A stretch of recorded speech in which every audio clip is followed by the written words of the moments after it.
economic, strategic point of view. Okay, now I'm taking a case of they were provinces earlier and countries earlier, which is Sikkim and Nepal.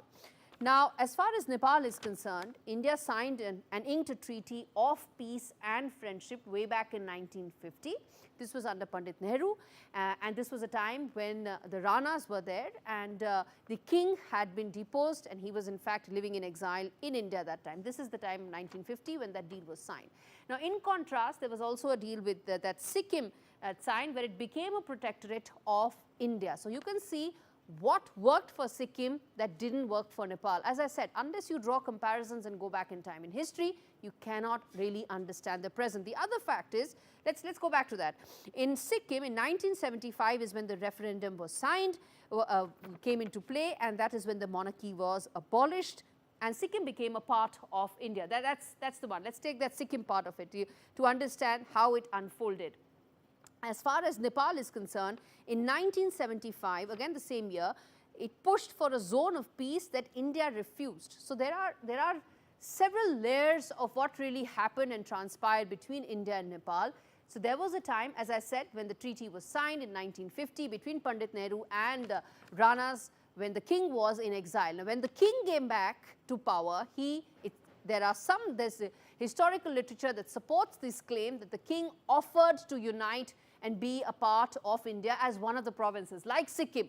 Something that, as I said, historical literature supports is an offer that the government of the day, that time, Pandit Nehru, was not in favor of.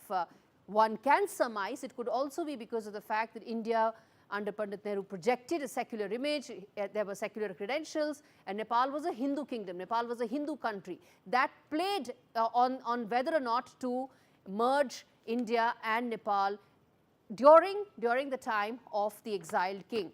So which is why that deep fault line continues to remain in Nepal is important, but given the fact that there is this historical undertone, it impacts how India and Nepal's relations have progressed. I'm going to slip into a very short break, come back on the other side, talk more about what this means for India and Nepal future going forward. As I said, we've gone back in time to understand the fault line. We're going to come back and decode that in greater detail to set the roadmap to understand the future. Stay with me.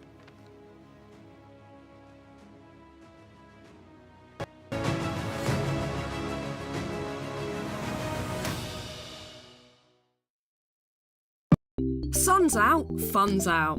At Tesco Mobile, our deals will help you get the most out of summer.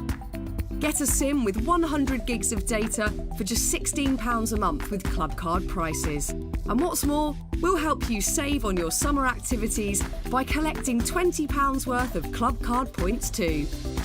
How you choose to spend them is up to you. It pays to be connected. Search Tesco Mobile. Every little helps. No child should suffer the torture of trachoma, but so many are in pain right now. Nananga's lashes have turned inwards. They rip and tear away at his eyes. Pamelo's sight could be gone forever. He's just 3 years old. Kofanga screams for his mother. His eyes are so infected that he can't even see her. For so many children in the world's poorest countries, trachoma is torture. It's a painful infection often spread by flies, and it's destroying children's eyesight. But it could be stopped if you help today. By calling 0800 021 3925 and giving £2 a month to Sightsavers, you can help make sure children get the treatment they desperately need. You'll help us bring them the medicines and the care that can treat infections. And that means you'll be helping to save children from the torture of trachoma and a life of blindness. Please help us reach them. Call 0800 021 3925, text C7 to 82727, or go online and give just £2 a month now. Because we need you to help save the sight of children like Nananga. We need you to help save them from the torture of trachoma. With Post Office Over 50s life cover, enjoy peace of mind knowing your family will receive a guaranteed payout when you're gone. UK resident 50 to 80, you're guaranteed acceptance. No health checks and from just £1.15 a week. Plus free 24/7 GP access with the health and wellbeing benefit. Purchase and receive a £125 gift card for amazon.co.uk, Tesco or M&S. Call Post Office on 0800 171 2211. Whatever you need to ask about cancer, Macmillan's free support line is just a call away. Hello, Macmillan. Whether it's money, am I going to lose my job? getting on with life, Can I still go abroad? Get insurance? or just need someone to listen, How do I tell them? our specialist advisors are here to help as often as you need them. Whatever you need to ask, cancer, money, life, call us now on 0808 134 1000.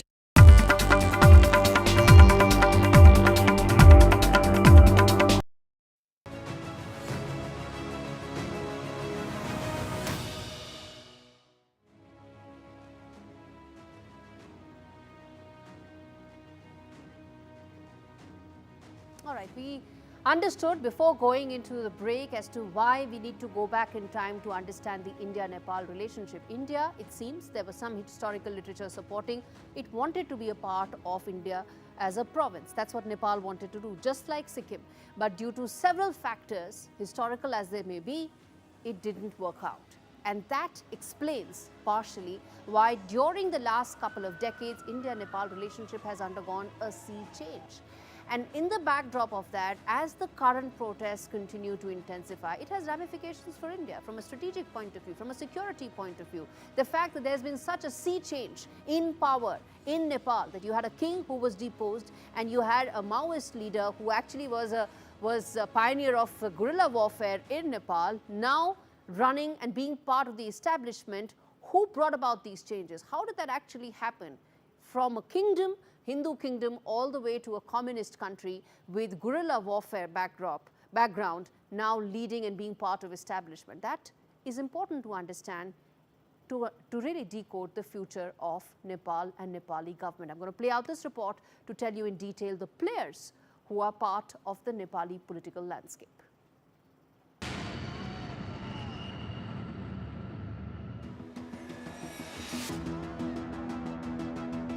Nepal's pro-monarchy movement is gaining traction, triggering a growing tug-of-war between powerful voices trying to define Nepal's identity. At the heart of the pro-monarchy movement is King Gyanendra Shah, Nepal's last monarch who ruled during the country's final years as a Hindu kingdom. Taking the throne in 2001 after the tragic massacre of his elder brother and family, King Gyanendra shifted Nepal away from the constitutional monarchy established by his brother King Birendra and seized absolute power, citing a national crisis and Maoist insurgency. Eventually stripped of his throne in 2008, Shah remained an important symbol of unity and Hindu identity within Nepal, with his return sparking the pro-monarchy movement this year. King Gyanendra's silences speak louder than words, with his rare speeches hinting at his dissatisfaction with Nepal's political direction, often seen as a rallying cry for a return to monarchy. Then comes the Rashtriya Prajatantra Party, the only mainstream political party in the country, openly demanding the restoration of the monarchy and Nepal's Hindu state status. Fueling this renewed movement is former Deputy Prime Minister Rajendra Lingden and veteran pro-monarchy leader Kamal Thapa, calling for a return to tradition and national unity to resonate with the youth and disenchanted middle class. Finally, one of the most prominent yet controversial faces opposing the pro-monarchy movement is former Nepal Prime Minister Pushpa Kamal Dahal, or Prachanda, once a rebel leader of Nepal's bloody Maoist insurgency who brought down the monarchy. Prachanda became a key figure in Nepal's transition to a republic in 2008. From the jungle to the government, Prachanda's journey to power was a violent one, costing 17,000 lives. Despite the growing monarchist movement, Prachanda remains defiant, determined not to let the crown return. In this battle for identity, who will rise to the top remains to be seen. NDTV Bureau Report. All right, let's get in Manjeev Puri. He's a former ambassador of India to Nepal to really decode some of what is happening right now. Ambassador Puri, this is a show where we try and decode fault lines within any country, region, particular issue. And one of the biggest fault line that runs through Nepal is its jostle for identity. The pro-monarchy, pro-Hindu kingdom a sentiment that is clashing with the present sentiment or also the other sentiment about the communist government-centric view. How do you see this battle for Nepal's identity playing out going forward in terms of the pro-monarchy and the pro-government protesters clashing? Gaurie, thank you very much for having me on your program, and thank you for focusing on Nepal, which in my view is one of the most important countries in terms of India and our relations in the world. Now, please don't mind my saying so, but the graphics that you showed earlier, their conclusions are a little different. Nepal was never a state of India. The British had separate treaties with Nepal. I said the same, that Nepal was never a state of India. Gaurie, please listen to me a little bit. Because the kind of comparisons that you drew with Sikkim are totally untenable. Sikkim was a protectorate of British India. Right. Nepal was not. Do you know the British embassy in Nepal reported to London, not to New Delhi. The Nepalese never did it. So I think we should be very clear on this. And all this business of they wanted to say, there are just some kind of vague reports, because India is the country that brought democracy to Nepal, that always stood for the Nepalese people and Nepal wanting democracy. Even this business in 2006, bringing about a kind of patch-up, a political dialogue resulting in a political comprehensive peace agreement in Nepal. India had the most important hand, which is recognized even by Nepalis. India is a country of influence in Nepal. That's what I want to tell you. And the reason for that is because we stand with the people of Nepal. Now, these monarchy protests. Let me say something to you. All the pro-monarchy people, in 2008, it was abolished. The entire parliament, every party voted for it to be abolished. Their pro-monarchy parties have barely managed to get 1 or 2 seats in a 275 house. These protests are there. They happened on 28th of May this time. Again, they've petered out. They've been having a fight with each other. This is the nature of it. Now, why do some people hanker for monarchy? Nepal is a young nation. They don't even know what was going on during the monarchy. They are disenchanted, as your earlier interlocutor here said. They're disenchanted. They are frustrated. Right. They find that politics is not delivering what they thought it would. Switzerland of South Asia, it is not. And so therefore, they don't know what to do it. And some people say, here is the king. This was good old times. Those kind of words. Absolutely. No, the reality is Nepal needs good governance. Absolutely. It needs better governance. It needs governance which responds to the democratic aspirations and economic aspirations. And the young people's aspirations. Correct. Absolutely. And I'll say something else to you, Gaurie. It needs mentioning and noting in India. Nepal is perhaps a more globalized country than we are. Absolutely. Ambassador Puri, I want to come in there for a question, and I'm going to give you all the time, sir. This is a question where the attempt is to decode. Yeah, no debate, just to decode. That's the idea. I want to understand that, you're right about mentioning that misgovernance and corruption is the root cause of why there's so much of anguish regarding the present dispensation, a dozen odd governments in the last decade. But the reason why we also want to decode this in greater detail is because the pro-monarchy sentiment, we want to understand in greater detail. Of course, there's anguish. Of course, there's disenchantment. But the fact that it's leading into and feeding into the pro-monarchy sentiment is something I want to understand from you and decode that for our viewers in detail. So, Gaurie, I'm not sure there's any pro-monarchy sentiment other than for a few people. Those people are using the idea of a monarch, the good old days, to project themselves and try and be there. They've actually not been successful in the power game in Kathmandu. But the politicians in Nepal are wily people. There is always every possibility that they turn around and resurrect some kind of form of monarchy in some sense, no king and no real sovereign in that sense.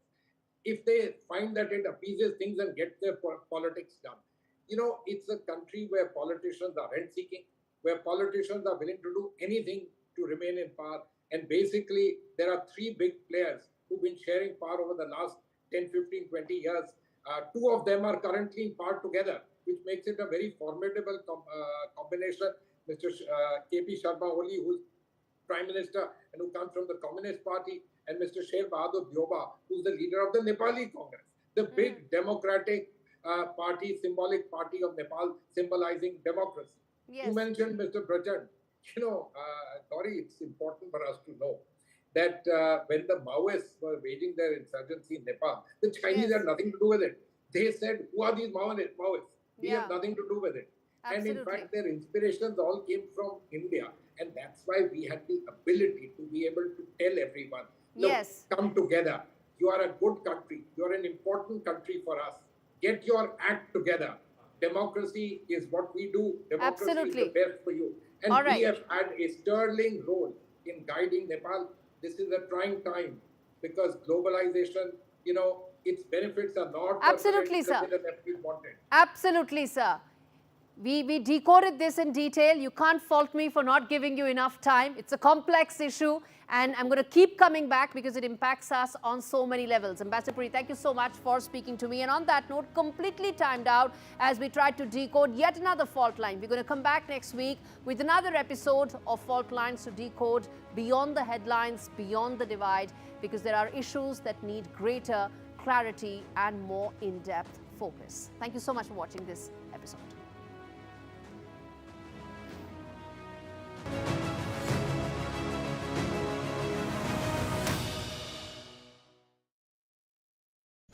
With 3, save £336 on the Samsung Galaxy S25 Ultra.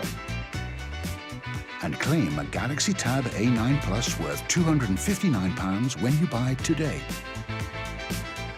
Search 3 or head in-store today. Life needs a big network. Looks like the spray tan guy will just come straight to your house. But how's it going with the chairman? Good shot, Sir Rupert. Big news, he's confirmed profits are up again. You know, Nationwide have shared their profits with over 4 million of their members. We can't compete with that. But shouldn't we try and do something similar? Shareholders are the beating heart of this bank. Wedge me. What's the matter? Lost your balls? This year, we're giving £100 to every eligible member through our fairer share payment. Nationwide, a good way to bank. At Currys, there's amazing tech for everyone's needs. In store, Bridget, who is deaf, is being recommended a laptop. And this Surface Copilot Plus PC live captions calls. Perfect for work. Bridget lets out a sigh of relief so powerful, the colleague's hair billows. Air fryers topple. Trainees dodge flying blenders. Amazing tech for everyone. Currys, beyond expectations. Someone's happy. Get that lucky cow feeling with luckycowbingo.com/bingo. The site that's bursting with beautiful bingo games. 75 ball bingo. Even 90 ball bingo. Fill your bingo boots today. Get that lucky cow feeling at luckycowbingo.com/bingo or download the Lucky Cow Android app from the Play Store. Panda Bingo is the home of brilliant bingo rooms, great games, and out-of-this-world offers. It's absolute pandemonium at pandabingo.com/bingo. Magic family moments deserve the perfect setting. A stylish awning from House is the ideal addition to your outdoor space. Available in a range of colours and finishes, and with the option of integrated lighting and heating, you can enjoy your outdoor space for even longer. Now that is magic. House awnings, made for life. I bought cars on finance, so I've made my claim. If our lenders charge hidden commissions, then I've made my claim. I could be on thousands. I've made my claim. I've made my claim. I've made my claim. I've made my claim. It's so quick and simple. You could be owed thousands in hidden commissions from vehicles bought on finance since 2007, even without the details. I've made my claim. Trust myclaimgroup.co.uk. Claims made simple. जब मेहमान नवाजी में कोई कसर बाकी ना हो, तब जान लो घर में आज दावत है, दावत. Bring out your finest.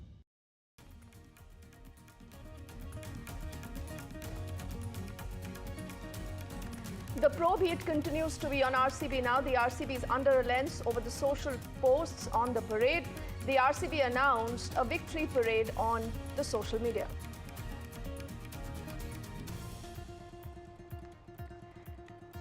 "8 lakh people turned up" is what the Karnataka Home Minister says about the stampede. Also, G. Parameshwar reiterating that we will review our arrangements. There is relief coming in for the influencer Sharmishta. The Calcutta High Court has granted her bail. The influencer, remember, was held for controversial comments.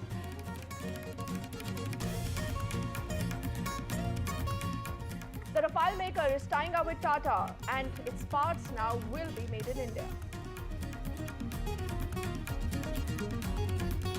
The Ayodhya's second sacred consecration has taken place. Pran Pratishtha of the Ram Darbar, the spiritual milestone for the temple town.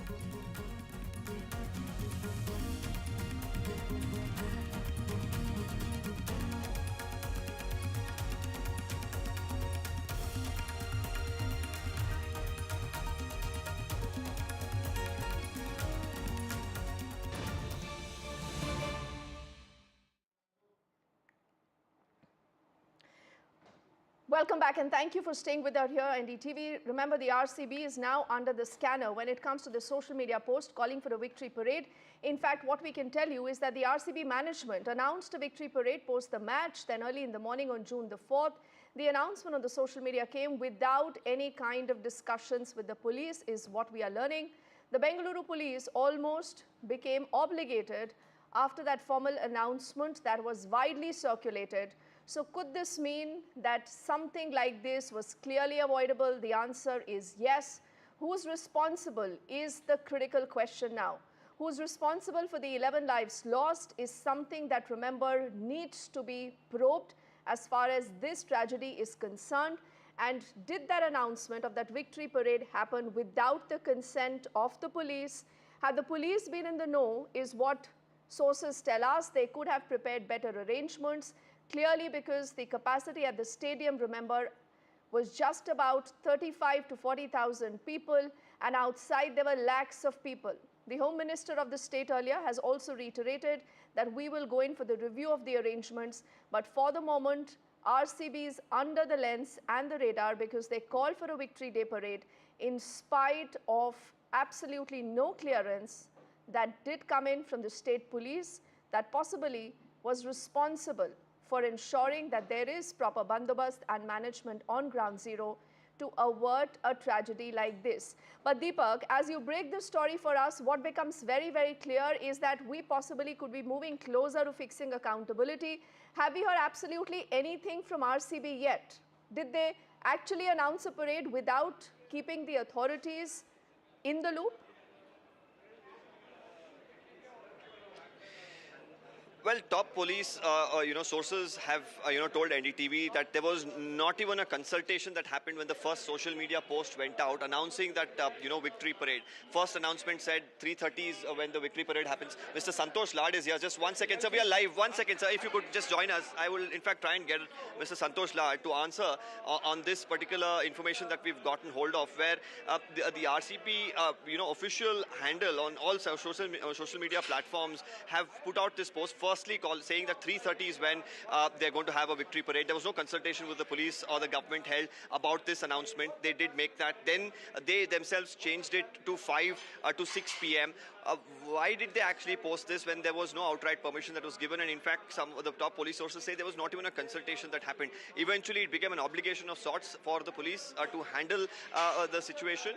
Then, of course, there were more dialogues that were held. Then they said that there is no parade that is going to happen. There is only one event that they can manage with the kind of forces that they have available at their disposal, because the whole night as well, there was security that was deployed in multiple points in the city because celebrations broke out after the match. So now, slowly, like you said, we are moving towards accountability. Whether anybody here will be brought to book, because there are several lapses that are being pointed out. As we speak as well in the court, now the Home Minister as well is making his way here. I'm going to try and pose a question to him too, with all the developments that are being taking place.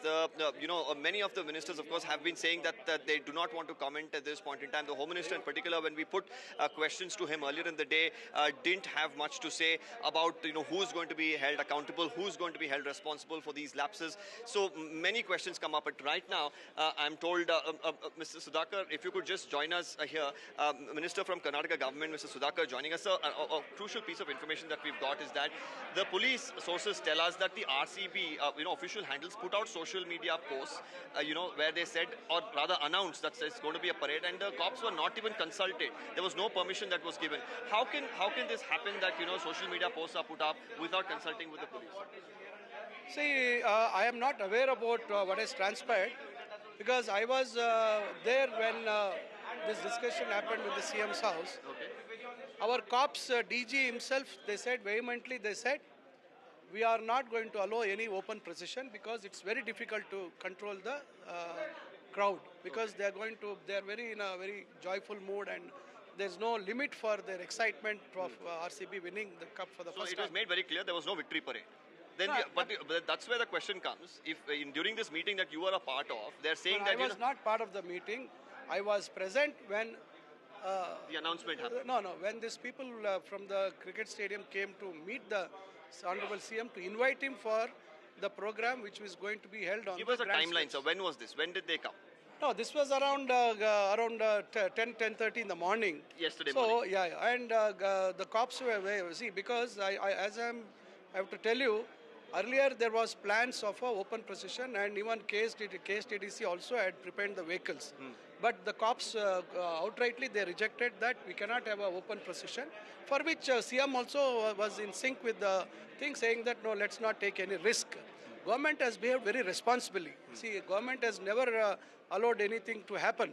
But it is quite unfortunate that the crowd swelled so much, the excitement was so much, and things went out of control at the stadium, not at the grand steps. The question here is, when there's an official post that's put up by social media handles of RCB, which has thousands, lakhs, millions of followers, you're going to have a huge turnout, and all of them were then told they're only allowed to go into Chinnaswamy, and that's where probably the problem arose, because the capacity of the stadium is just 35,000. See, I was also watching the match the previous day. Yeah. The announcements were made that victory celebration will be held in Bangalore. So I think whatever you are saying, everything should be brought before the magisterial committee, which is going to inquire the entire turn of events and how it happened. Probably unless there is a detailed inquiry about how and where people have made a mistake and how it has happened. And we all respect the way the sentiments of the people. So you've been very frank in whatever you've had to say. Mr. D.K. Shivakumar has said that this has brought some disrepute to the state as well. But I want to ask you one thing here.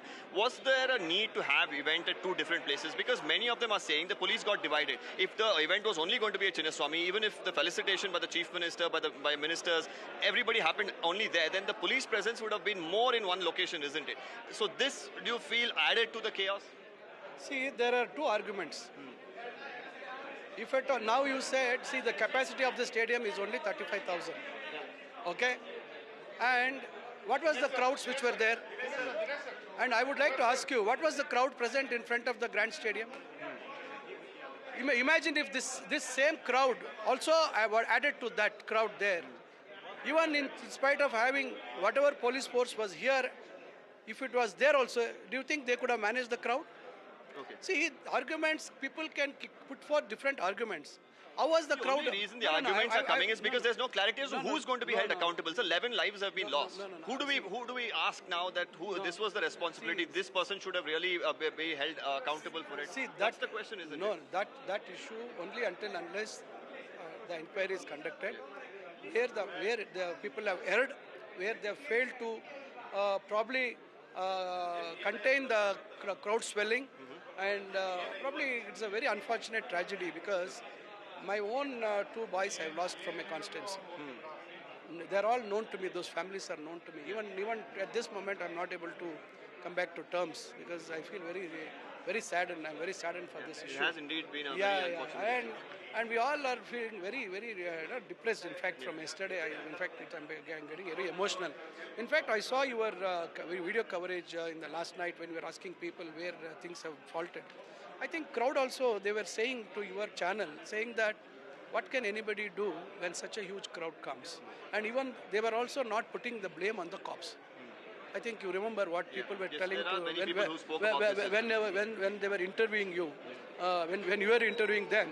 So I think very unfortunate. I think the less we speak about trying to find faults and other things. More than finding faults, I believe that somebody should be held accountable. Somebody should own up responsibility for this because 11 lives that have been lost. It should not be without anybody being held responsible. That is why our Chief Minister has firmly said he has constituted a magisterial inquiry. So and whatever justice will be done through that. 100%, whoever is will be pointed out. Fingers will be pointed out. Whoever it is, the government is going to take serious action. Thank you so much for speaking to NDTV. Well, that was Minister Sudhakar, of course, giving us a detailed lowdown as to what he thinks happened.